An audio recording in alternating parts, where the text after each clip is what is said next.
Hi everyone, in this video I'll show you how to add text and animated titles in Filmora like a pro.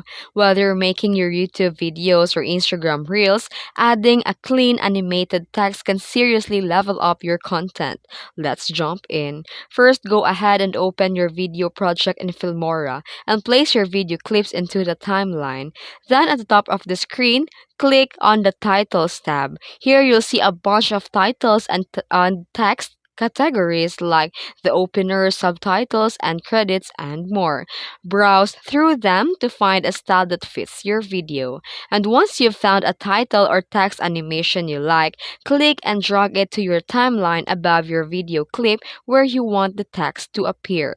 Then double click the text layer into the timeline to open the text editor window.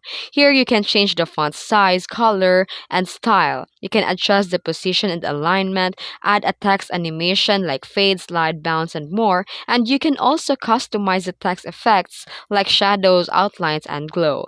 Take your time to match your video's vibe.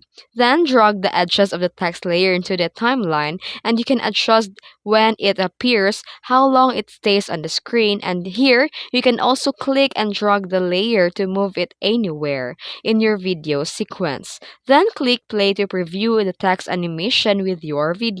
And make sure everything flows smoothly and looks clean. And there you have it. You have a simple way to add a professional looking text and animated titles in Filmora. If you enjoyed this tutorial, don't forget to like and subscribe for more tips. Thanks for watching.